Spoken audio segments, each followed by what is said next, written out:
Hi, and welcome back again to Spirituality with a Spin. I am Ryan Keys, your host, and we are going to continue in the vein of talking about the taboo on the twin flame soulmate topic. So if you are interested in the why me and what do I do questions, stay tuned. I will see you inside.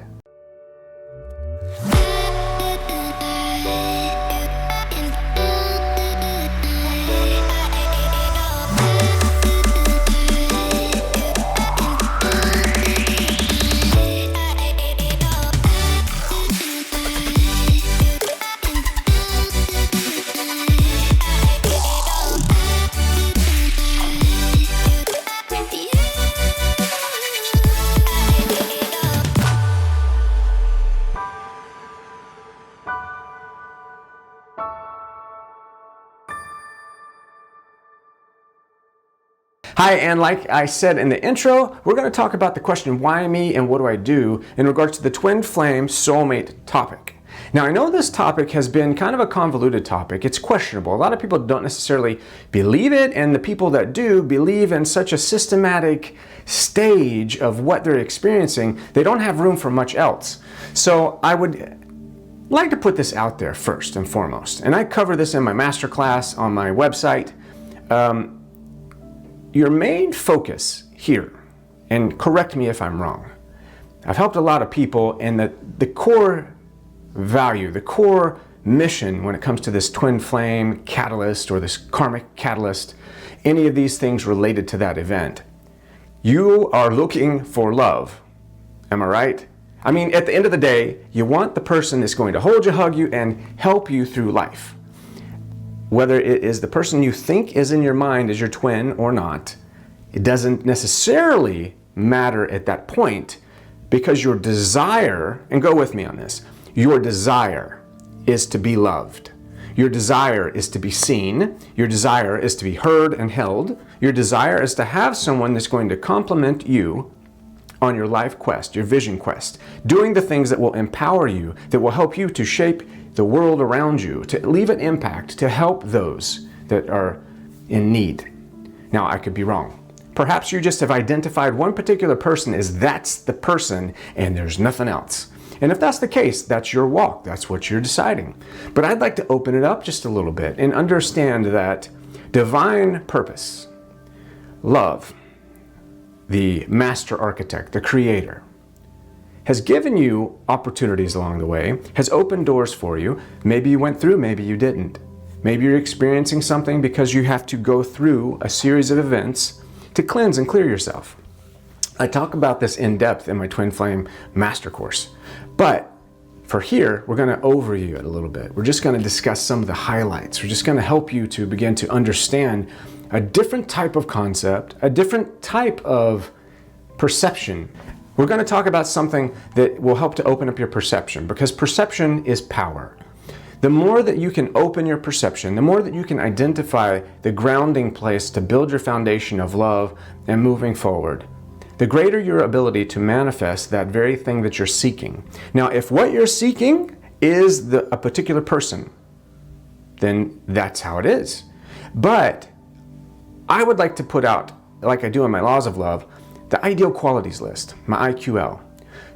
Does this person that you are fixated on, that is your central focus, the centrifuge of all your things that are happening right now, whether it's chaotic, whether it's creative, whether it's compassionate, whatever it is that you're experiencing, does this person represent the things that you have in your mind, in your heart, that you need from another person? Because the things you need are important. You are important. Your ideal qualities list is important to establish a rhythm, to establish an understanding of who you are. You have to face yourself from an authentic perspective, a place of truth. Now, it's not your truth to the world, it's your truth to yourself. For instance, when everybody does mirror work, one of the first things that everybody tells me is day one is like a ball buster. Why? Because you got to stand in front of the mirror naked. There's nobody around, but yet you stand in front of the mirror naked and ashamed. Why?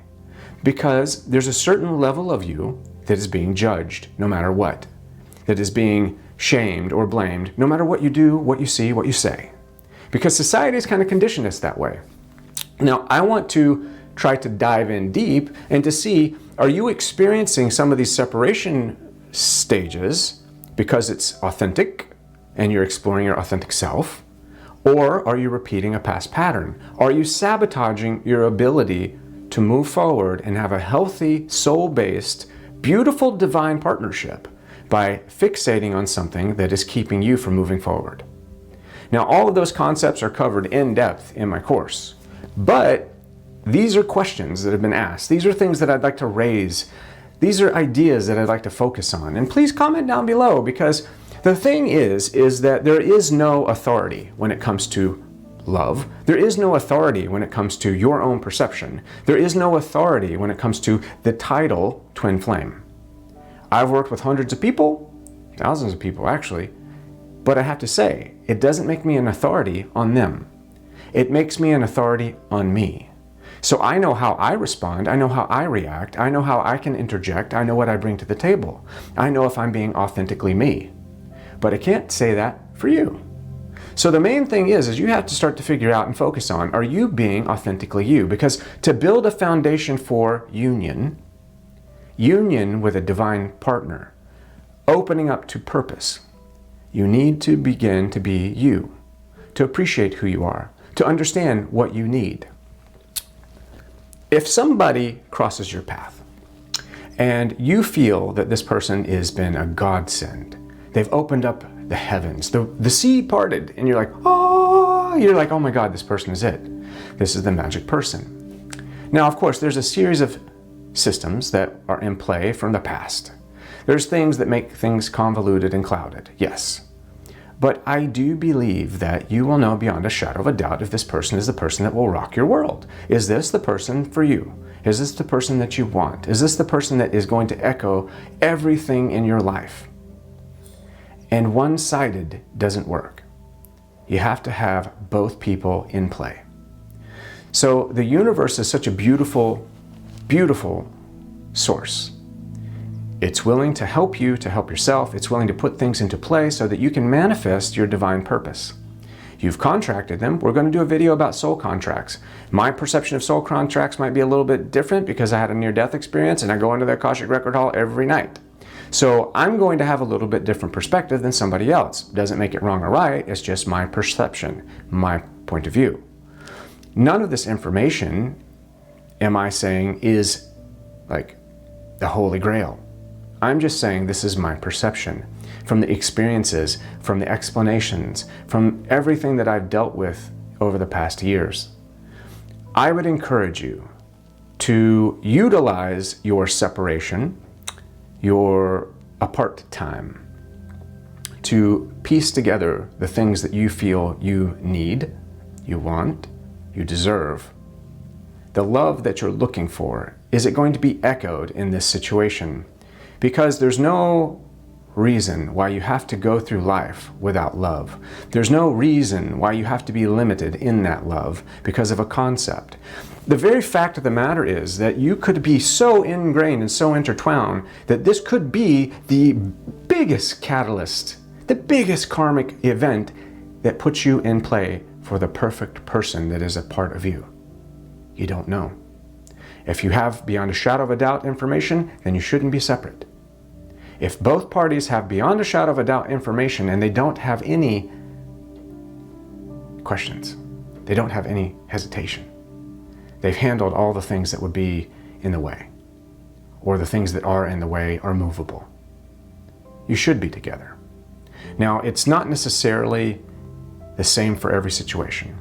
Every situation has its own intricacies.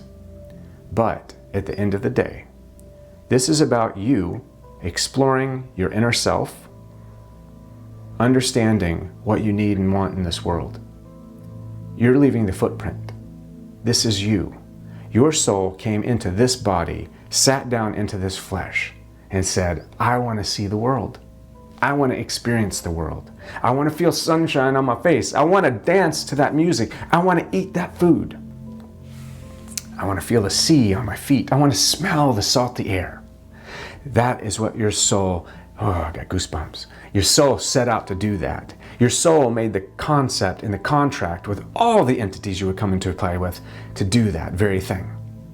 Now let me interject by saying, is this just another contract that you're fulfilling on the way to your fullness? Or do you feel, beyond a shadow of a doubt, this is it? The only way you will ever know is to begin to do the inner work, to dive within, to look at this person and see the twin within, to begin to understand the foundation, the core of what you want to build this temple on, baby. This temple, this structure, what's going to give you that juice to move forward? What's going to give you that, oh, goodness? Because the one thing that this soul came down to do was touch, and hug, and hold, and kiss. It didn't just come here to live in the fifth dimension. It already did that. It does that already. It wants the 3D. It wants that acknowledgement. It wants that interjection. It wants to become a master of matter so that you can move and you can manifest. You can live a magic life. And that's the secret. That's what we do in the Laws of Love. That's what we're doing in the Twin Flame course. We're manifesting, we're moving forward, we're creating a foundation, we are waking up, we are shaking the very ground that you walk on, because I want you to have what is best for you, as do you. And at the end of the day, twin flame, soulmate, divine partner, divine whatever the hell you want to call it, you want love. Now, let me hear you say amen. I want love. I want to be held. I want to be touched. I want to be hugged. I want to be kissed. I want to be loved. You feel? Do you feel that? That's the secret ingredient. Love. Unconditional love, yes. Loving from a distance, if you must. But let me ask you, is it enough? Do you feel this is just another signpost on the road ahead? Or is this where you stop and you draw the line and you say, that is my person. I can't move forward. I don't know why. Begin to work on yourself. Do the work, it will work out. Dive deep within. Understand that suffering and solitude and separation are only conquered by service to those